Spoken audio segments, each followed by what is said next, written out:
ತಿರುಪತಿಯ ಶ್ರೀನಿವಾಸ ರಹಸ್ಯ ಇವತ್ತಿಗೂ ಕೂಡ ಎಲ್ಲರಿಗೂ ತಿಳಿಯುವಂಥ ವಿಷಯವೇ ಅಲ್ಲ. ಅಲ್ಲಿನ ಪುರೋಹಿತರ ಪ್ರಕಾರ ಶ್ರೀನಿವಾಸರ ವಿಗ್ರಹದಿಂದ ಜಲಪಾತದ ಸದ್ದು ಬರುತ್ತೆ. ಅಲಂಕಾರಕ್ಕೆ ಬಳಸಿದ ಹೂವು ಗರ್ಭಗುಡಿಯಿಂದ ಆಚೆ ಬರೋದೇ ಇಲ್ಲ. ಆದರೂ ಕೂಡ ಅದು ಕಾಳಹಸ್ತಿಯ ನದಿಯ ತೀರದಲ್ಲಿ ಕಾಣಿಸ್ಕೊಳ್ಳುತ್ತೆ. ತಿರುಪತಿ ತಿಮ್ಮಪ್ಪನಿಗೆ ಅಲಂಕಾರ ಮಾಡುವ ಹೂವು ಯಾವುದೋ ಒಂದು ಅಜ್ಞಾತ ಸ್ಥಳದಿಂದ ಬರುತ್ತೆ. ಅಲ್ಲಿಯ ಜನ ಆ ಊರನ್ನ ಬಿಟ್ಟು ಹೊರಗೆ ಬರುವುದಿಲ್ಲ, ಹಾಗೂ ಹೊರಗಿನ ಜನ ಆ ಊರಿಗೆ ಹೋಗುವಂತಿಲ್ಲ ಅಂತ ಗುಪ್ತ ಸ್ಥಳದಿಂದ ತಿರುಪತಿಯ ತಿಮ್ಮಪ್ಪನಿಗೆ ಹಾಲು, ತುಪ್ಪ ಮತ್ತು ಹೂವಿನ ಸರಬರಾಜು ಆಗುತ್ತೆ.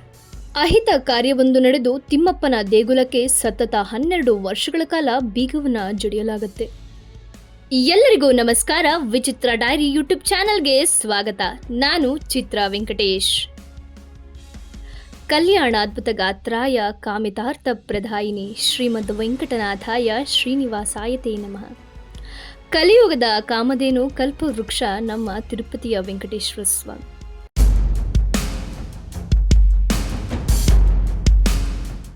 ವಿಜ್ಞಾನಿಗಳ ಪ್ರಕಾರ ನಭೋಮಂಡಲದ ಉಲ್ಕೆಯಿಂದಾದ ಶಿಲೆ ಇರಬಹುದು ಅಥವಾ ಜ್ವಾಲಾಮುಖಿಯಿಂದಾದ ಶಿಲೆಯಾಗಿರಬಹುದು.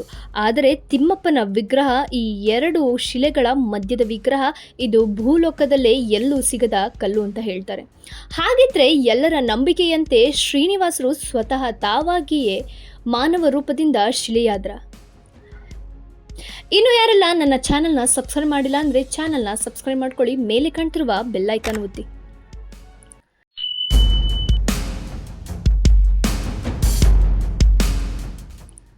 ಶ್ರೀನಿವಾಸರಿಗೆ ಪ್ರತಿದಿನವೂ ನೀರಿನಿಂದ ಹಾಗೂ ಹಾಲಿನಿಂದ ಅಭಿಷೇಕ ಮಾಡ್ತಾರೆ. ಈ ಹಾಲು ನೀರು ಬರುವುದು ಒಂದು ಅಜ್ಞಾತ ಸ್ಥಳವಾದ ಒಂದು ಹಳ್ಳಿಯಿಂದ. ಅಲ್ಲಿನ ಜನರು ಇವತ್ತಿಗೂ ಕೂಡ ಸೊಂಟದಿಂದ ಮೇಲಕ್ಕೆ ಬಟ್ಟೆಯನ್ನು ಧರಿಸೋದಿಲ್ಲ. ಆ ಒಂದು ಹಳ್ಳಿಯಿಂದ ಬರುವ ಹೂವನ್ನು ಮಾತ್ರ ಶ್ರೀನಿವಾಸರ ವಿಗ್ರಹಕ್ಕೆ ಮುಡಿಸಲಾಗತ್ತೆ ಮತ್ತು ಆ ಹೂವಿನ ಅಲಂಕಾರ ಮುಗಿದ ನಂತರ ಆ ಹೂವನ್ನು ಅರ್ಚಕರು ಶ್ರೀನಿವಾಸರ ಬೆನ್ನ ಹಿಂದೆ ಹರಿಯುತ್ತಿರುವ ಒಂದು ಪುಟ್ಟ ಜಲಪಾತಕ್ಕೆ ಹಿಂದಿರುಗಿ ನೋಡದಂತೆ ಹಾಕ್ತಾರೆ. ಈ ಹೂವು ಮತ್ತೆ ಗರ್ಭಗುಡಿಯಿಂದ ಆಚೆ ಬರೋದಿಲ್ವಾ? ಖಂಡಿತ ಬರುತ್ತೆ.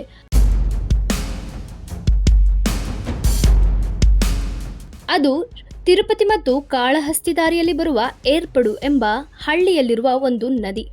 ಆ ನದಿ ತೀರದಲ್ಲಿ ಶ್ರೀನಿವಾಸರಿಗೆ ಮುಡಿಸಿದ ಆ ಹೂವಿನ ಪ್ರಸಾದ ಬರುತ್ತೆ. ಆ ಹಳ್ಳಿಯ ಜನ ಇವತ್ತಿಗೂ ಕೂಡ ಕಾದು ನಿಂತು ಅಲ್ಲಿ ಶ್ರೀನಿವಾಸರ ಪ್ರಸಾದವನ್ನು ಸ್ವೀಕಾರ ಮಾಡ್ತಾರಂತೆ. ಶ್ರೀನಿವಾಸರ ಪಾದದ ಕೆಳಗೆ ಜಲಪಾತ ಅಥವಾ ನೀರಿನ ಅರಿವು ಇರೋದು ತಿರುಪತಿಯ ತಿಮ್ಮಪ್ಪನ ಪುರೋಹಿತರೇ ಖುದ್ದಾಗಿ ಹೇಳ್ತಾರೆ. ಹೌದು, ತಿರುಪತಿಯ ತಿಮ್ಮಪ್ಪನ ಕೆಳಗಡೆ ಜಲಪಾತ ಇದೆಯೋ ಇಲ್ಲವೋ ನಮಗೆ ಅರಿವಿಲ್ಲ, ಆದರೆ ಖಂಡಿತವಾಗಿ ಅಲ್ಲಿ ನೀರಿನ ಸದ್ದು ಬರುತ್ತೆ ಅಂತ ಹೇಳ್ತಾರೆ. ತಿರುಪತಿಯ ತಿಮ್ಮಪ್ಪನ ಬೆನ್ನು ಇವತ್ತಿಗೂ ಕೂಡ ಬೆವರತ್ತಂತೆ.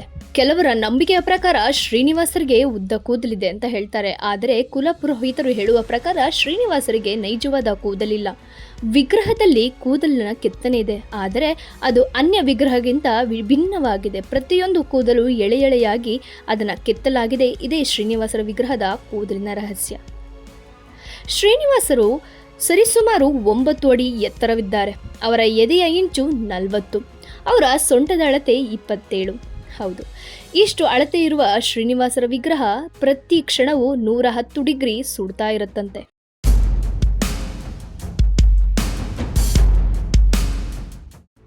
ಶ್ರೀನಿವಾಸರ ವಿಗ್ರಹಕ್ಕೆ ಪುನುಗು ತೈಲ ಬಿಟ್ಟರೆ ನೀರು ಮತ್ತು ಹಾಲಷ್ಟೇ ಹಾಕೋದು. ಇದರಿಂದ ಶ್ರೀನಿವಾಸರ ಆಕಾರ ಆಗಲಿ ಬಣ್ಣವಾಗಲಿ ಇಷ್ಟು ವರ್ಷಗಳಾದರೂ ಬದಲಾಗಿಲ್ಲ. ಅಸಲಿಗೆ ಶ್ರೀನಿವಾಸರ ವಿಗ್ರಹ ಎಷ್ಟನೇ ಶತಮಾನದಲ್ಲಿ ಆಯಿತು? ಅದು 7ನೇ ಶತಮಾನ. ಹೌದು, 7ನೇ ಶತಮಾನದಿಂದ ಶ್ರೀನಿವಾಸರ ವಿಗ್ರಹಕ್ಕೆ ಪ್ರತಿದಿನ ಪಚ್ಚಕರ್ಪೂರವನ್ನು ಹಚ್ಚಲ್ಪಡ್ತಿದೆ. ಆ ಪಚ್ಚಕರ್ಪೂರ ಮತ್ಯಾವುದಾದರೂ ವಿಗ್ರಹಕ್ಕೆ ಹಚ್ಚಲ್ಪಟ್ರೆ ಅದು ಬೇಗನೆ ಬಿರುಕು ಬೀಳುತ್ತಂತೆ. ಆದರೆ ಈ ಪಚ್ಚಕರ್ಪೂರದಿಂದ ಶ್ರೀನಿವಾಸರ ವಿಗ್ರಹಕ್ಕೆ ಯಾವುದೇ ಲೋಪವಾಗಿಲ್ಲ. ಶ್ರೀನಿವಾಸರ ವಿಗ್ರಹದ ಈ ಚಮತ್ಕಾರವನ್ನು ಕಂಡ ವಿಜ್ಞಾನಿಗಳು ಅದನ್ನು ಸಂಶೋಧನೆ ಮಾಡಿ ಹೇಳ್ತಾರೆ, ಬಹುಶಃ ಇದು ನಭೋಮಂಡಲದ ಉಲ್ಕೆ ಅಥವಾ ಜ್ವಾಲಾಮುಖಿಯ ಶಿಲೆ. ಆದರೆ ಇದಕ್ಕೆ 2 ಗುಣಗಳಿವೆ. ಆದರೆ ಇದು 2ಕ್ಕೂ ಸೇರಿದ್ದಲ್ಲ. ಇದು ಅಪರೂಪದಲ್ಲಿ ಅಪರೂಪವಾದ ಶಿಲೆ ಅಂತ ಹೇಳ್ತಾರೆ. ಯಾರೆಲ್ಲ ಮನೆಯ ದೈವ ಶ್ರೀನಿವಾಸರಾಗಿರ್ತಾರೆ, ಶ್ರೀನಿವಾಸನೇ ಕುಲದೈವ ಅಂತ ನಂಬಿರ್ತಾರೆ, ಅವರು ಇಂದಿಗೂ ಕೂಡ ಹುಂಡಿಯನ್ನು ಇಡ್ತಾರೆ. ಶ್ರೀನಿವಾಸರಿಗೆ ಹರಕೆಯ ಹಣವನ್ನು ಹಾಕ್ತಾರೆ. ಅದು ಎಂದಿಗೂ ತಪ್ಪೋದಿಲ್ಲ. ಕಾರಣ ಏನು ಅಂದರೆ, ಶ್ರೀನಿವಾಸರು ಪದ್ಮಾವತಿ ದೇವಿಯನ್ನ ಮದುವೆ ಆಗೋ ಸಮಯದಲ್ಲಿ ಕುಬೇರನ ಬಳಿ ಸಾಲ ಕೇಳ್ತಾನೆ. ಕುಬೇರ, ನಿನ್ನ ಹತ್ರ ಏನಿದೆ? ಅಂತ ಕೇಳಿದಾಗ ಶ್ರೀನಿವಾಸರು ಹೇಳ್ತಾರೆ, ಮುಂದೆ ನನ್ನ ಭಕ್ತಾದಿಗಳು ತಂದು ನನಗೆ ಹುಂಡಿಯ ಕಾಸನ್ನು ಹಾಕ್ತಾರೆ, ಅದನ್ನು ನೀನು ಲೆಕ್ಕ ಮಾಡಿಕೊಂಡು ಮುಗಿದ ಕೂಡಲೇ ನಿನ್ನ ಬಾಪ್ತು ಮುಕ್ತವಾಗುತ್ತೆ ಅಂತ ಹೇಳ್ತಾರೆ. ಅದಕ್ಕೆ ಕುರುವಾಗಿ ಇಬ್ಬರು ಕೂಡ ಒಪ್ಪಂದದ ಪತ್ರವನ್ನು ಬರೀತಾರೆ. ಆ ತಾಮ್ರದ ಒಪ್ಪಂದದ ಪತ್ರ ಶ್ರೀನಿವಾಸರ ಗುಡಿಯ ಪಕ್ಕದಲ್ಲಿರುವ ವರಾಹಸ್ವಾಮಿಯ ವಿಗ್ರಹದ ಕೆಳಗೆ ಪ್ರತಿಷ್ಠಾಪನೆ ಮಾಡಲಾಗಿದೆ ಮತ್ತು ಆ ಹುಂಡಿಯನ್ನ ರಾಮಾನುಜರು ಬಂದು ಪ್ರತಿಷ್ಠಾಪನೆ ಮಾಡ್ತಾರೆ. ಆ ಹುಂಡಿಯ ಕೆಳಗೆ ಪ್ರತಿನಿತ್ಯ ಶ್ರೀ ಲಕ್ಷ್ಮಿಯ ಆವಾಸ ಸ್ಥಾನವಾಗಿರಲಿ ಅಂತ ಶ್ರೀಚಕ್ರದ ನಿರ್ಮಾಣ ಮಾಡ್ತಾರೆ.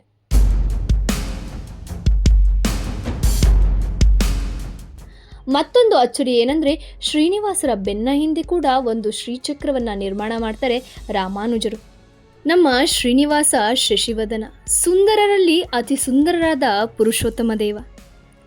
ಅವರ ಗಲ್ಲದ ಮೇಲೆ ಬಿಳಿದಾದ ಒಂದು ಬಣ್ಣವನ್ನ ಕಾಣ್ತಾರೆ. ಆಗಿನ್ನು ವೆಂಕಟೇಶ್ವರ ಸ್ವಾಮಿ ಪುಟ್ಟ ಬಾಲಕ ತಾವು ಗುರುಕುಲಕ್ಕೆ ಅಭ್ಯಾಸಕ್ಕೆ ಅಂತ ಹೋಗ್ತಿರ್ತಾರೆ. ಒಂದು ದಿನ ಹೀಗೆ ಗುರು ಶಿಷ್ಯರ ಮಧ್ಯೆ ಚಕಮಕಿಯಾಗಿ ಗುರುಗಳಿಂದ ತಪ್ಪಿಸ್ಕೊಂಡು ಶ್ರೀನಿವಾಸರು ಓಡ್ತಿರ್ತಾರೆ. ಕೋಪಗೊಂಡ ಗುರುಗಳು ಬಾಲಕನಿಗೆ ಎದುರಿಸೋಕೋಸ್ಕರ ಆ ಬೆತ್ತವನ್ನ ಬೀಸ್ತಾರೆ. ಬೆತ್ತದಿಂದ ತಪ್ಪಿಸ್ಕೊಳ್ಳೋಕೆ ಪ್ರಯತ್ನ ಪಡ್ತಾರೆ. ಆದರೆ ಆ ಬೆತ್ತದ ಏಟು ಶ್ರೀನಿವಾಸರ ಗಲ್ಲಕ್ಕೆ ಬೀಳುತ್ತೆ. ಆಗ ಗಲ್ಲದಿಂದ ರಕ್ತಸ್ರಾವ ಅತೀವವಾಗಿ ಆಗುತ್ತೆ. ಹೆದರಿದ ಗುರುಗಳು ಅಲ್ಲೇ ಇದ್ದ ಶ್ರೀಗಂಧವನ್ನ ತೆಗೆದು ಶ್ರೀನಿವಾಸರಿಗೆ ಉಪಶಮನವಾಗುವಂತೆ ಮಾಡ್ತಾರೆ. ಅದ ಮೇಲೆ ಪೆಟ್ಟು ಬಿದ್ದ ನಂತರ ಆ ಕಲೆ ಹಾಗೆ ಉಳಿದು ಬಿಡುತ್ತೆ. ಗುರುಗಳ ನೆನಪಿಗೋಸ್ಕರ ಆ ಶ್ರೀಗಂಧವನ್ನ ಇಂದಿಗೂ ಕೂಡ ಲೇಪನೆ ಮಾಡ್ತಾ ಬರ್ತಾರೆ.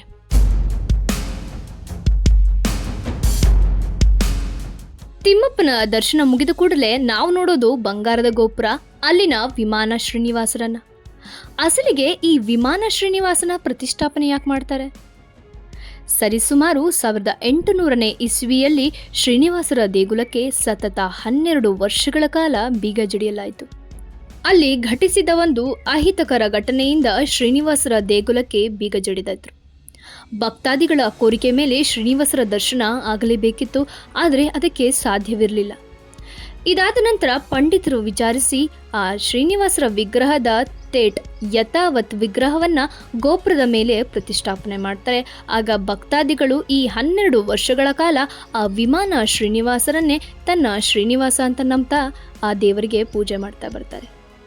ಸ್ನೇಹಿತರೆ, ಬಾ ಎಂದರೆ ಕರೆದಲ್ಲಿಗೆ ಬರುವ, ತಾಯಂತೆ ಪೊರೆವ ಕಲಿಯುಗದ ನಿಜ ದೈವ ತಿರುಪತಿಯ ಶ್ರೀನಿವಾಸ ಎಲ್ಲರಿಗೂ ಮಂಗಳವನ್ನ ಮಾಡಲಿ.